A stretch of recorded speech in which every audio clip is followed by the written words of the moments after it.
Effect of the liquid phase surface inside the tank of compartment to the vessel stability. Introduction.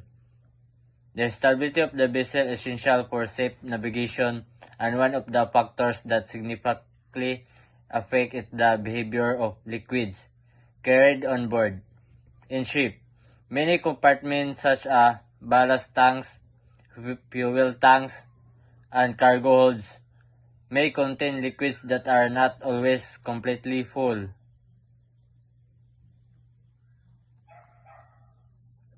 Mechanism.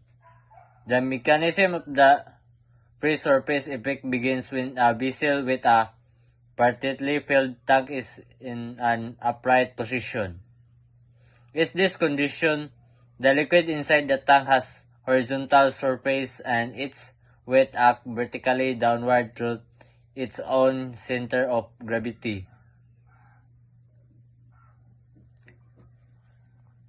Impact.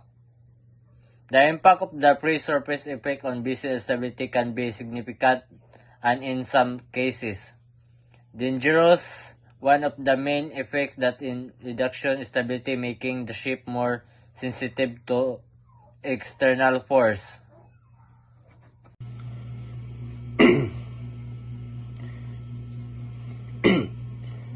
Mitigation measures. One of the most effective measures is to keep tank either completely full or completely empty. A full tank eliminates the free surface because there is no space of the liquid to move, while the empty tank contains no liquid at all.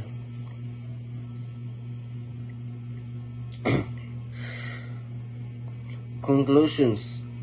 In conclusions, the free surface effect is significant factor that can negatively influence vessel stability, particularly when liquid are carried in partly filled tank.